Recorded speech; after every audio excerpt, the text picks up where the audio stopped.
Hello, neighbor. You are now watching Prophetic News in Focus. In current times, the world is witnessing first-hand dramatic accounts of Bible prophecy being fulfilled at an alarming rate, bringing the return of Jesus Christ nearer every day.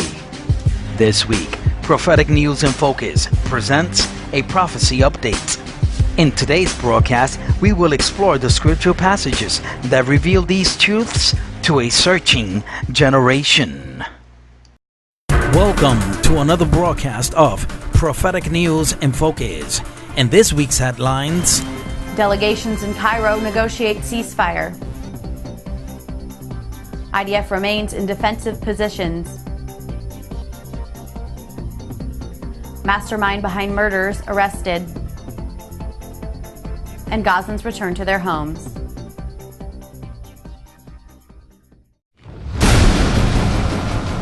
The drama of the ages that is currently taking place before our very eyes is moving us towards a tremendous climax. And the script for what is happening and will happen on the world stage is contained within the pages of God's Word, the Bible.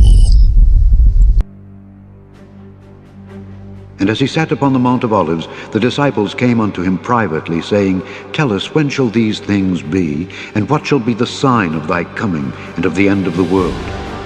And Jesus answered and said unto them, Take heed that no man deceive you. For many shall come in my name, saying, I am Christ, and shall deceive many. And ye shall hear of wars and rumors of wars. See that ye be not troubled. For all these things must come to pass, but the end is not yet. For nation shall rise against nation, and kingdom against kingdom, and there shall be famines and pestilences and earthquakes in divers places.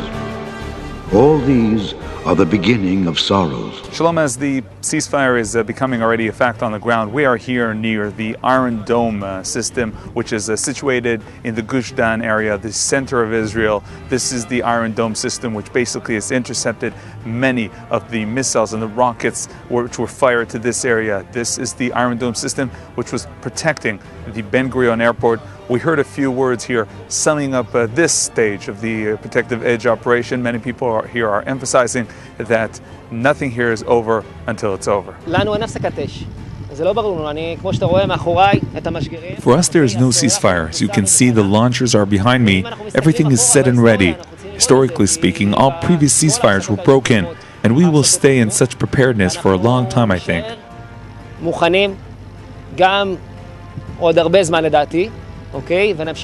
will continue to prepare ourselves for more drastic scenarios like the north and new elements in the south.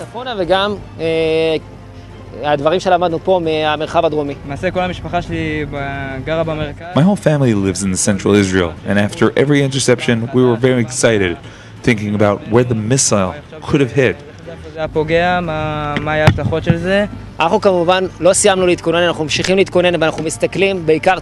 We're not finished. We're continuing to be prepared.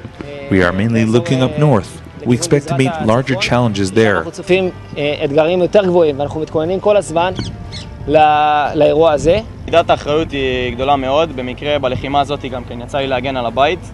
The feeling of responsibility is very heavy. This time I was even protecting my family. Look at all the buildings in the area. It's great responsibility. האחריות היא גדולה מאוד, מבינים גם כן, נורא קל להסתכל מסביב ולראות על מה אנחנו מגינים, זה מאוד קל להתחבר למשימה. רואים פה מסביב את כל הבניינים, את כל האזרחים, אחריות כבדה וזהו, אני חושב שעמדנו בזה בצורה טובה. So that's in terms of the soldiers that were here operating the Iron Dome system, intercepting the missiles throughout the days of the protective edge operation. Earlier this morning, the IDF Chief of Staff, Lieutenant General Benny Gantz, briefed the media about the ceasefire after Operation Protective Edge. אנחנו נמצאים בסיומו של שלב מערכתי מתמשך שהחל במערכה רחבה מאוד באש ונמשך בתמרון קרקעי משמעותי לתוך מרחב רצועת עזה.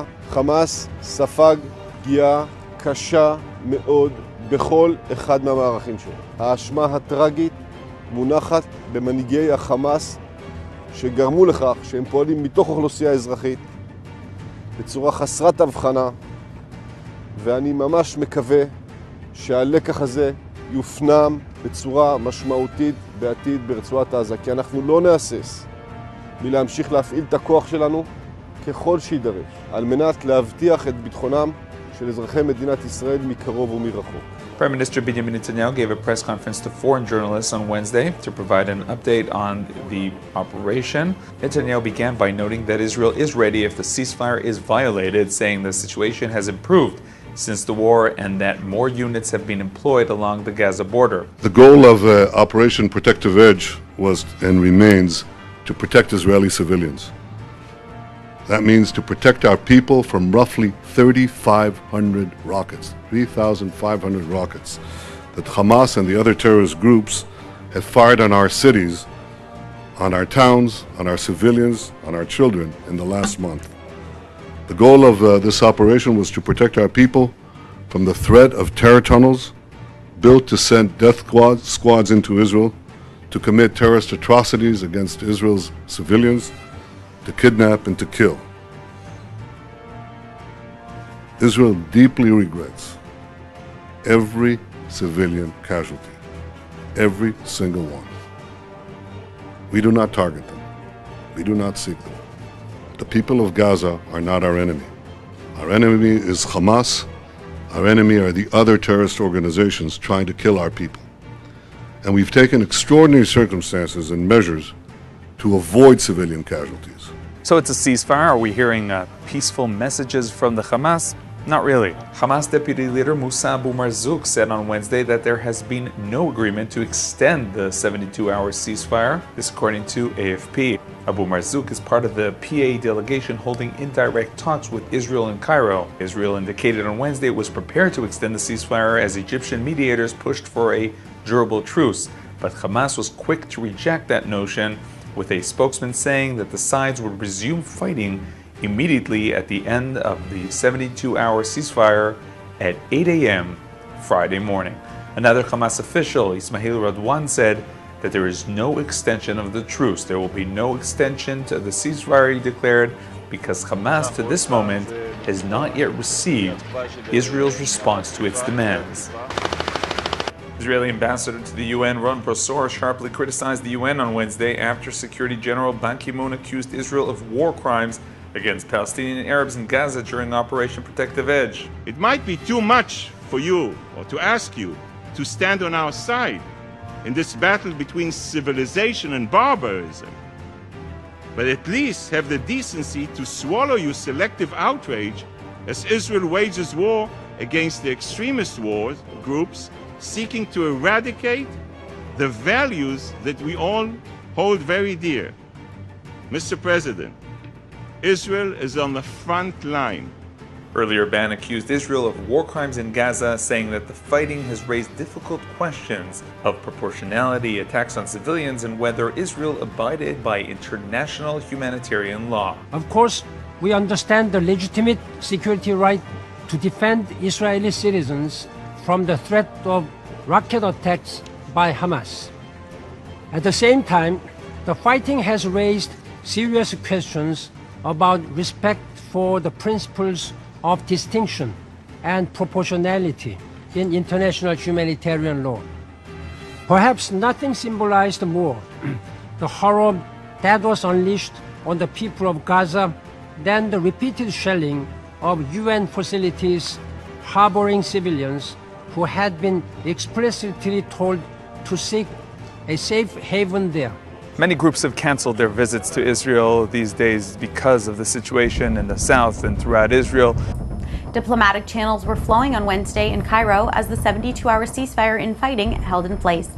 The Jerusalem Post diplomatic correspondent Herb Kanan is on the phone to explain. What you're seeing, what you're finding in Cairo is that there are huge gaps, of course, between the Israeli position and the Hamas position. Hamas making all kinds of conditions or putting forward all kinds of conditions to continue the ceasefire. Among those, releasing Hamas prisoners who were rearrested following the kidnapping of the 3 Israeli teens, relieving the blockade, opening all the border crossings, even getting permission to build an airport and a seaport. Israel's position is that before anything will be discussed, or in order for anything to happen, two things need to happen on the ground. Number one is Hamas has to be kept from rearming, and number two, there has to be talk of disarming Gaza. Israeli troops and tanks remain deployed on the border on Wednesday. The IDF spokesperson Peter Lerner said that the troops will remain there in defensive positions. Yeah, the IDF has currently withdrawn all of its troops from the Gaza Strip, and we are in defensive positions outside of Gaza, outside the Strip. The next 72 hours are crucial to see what happens and what develops. We are taking a defensive stand. We are there in order to prevent further infiltration and further attacks from Gaza, originating from Gaza. State prosecution revealed on Tuesday that they have arrested the mastermind behind the murder of the 3 yeshiva boys in June. Hussam al-Kawasmi gave the order to Marwan al-Kawasmi and Amir Abu Aisha to kidnap teenagers Gilad Shayer, Ayal Yifrach, and Naftali Frankel. According to the state, Hussam confessed not only that he gave the orders, but also that he collected weapons and raised funding for the attack by the Hamas cell. He also assisted in concealing the bodies by burying them on land he had bought in recent months. Hussam was caught on July 11th attempting to flee the area and disappear across the Jordanian border with false documents. Gazans began to return to their homes on Wednesday as the ceasefire appeared to hold. Residents who were hiding from the fighting in shelters returned to their homes to survey the damage. The ceasefire gave a chance to take care of daily tasks such as gathering food and recovering belongings. International aid also arrived on Wednesday with an Italian plane carrying aid that will be handed to the United Nations Relief and Works Agency on Wednesday. Israeli authorities say that supply trucks have been crossing through the Kerem Shalom crossing throughout the month-long conflict despite fighting in the area. And that's all for today.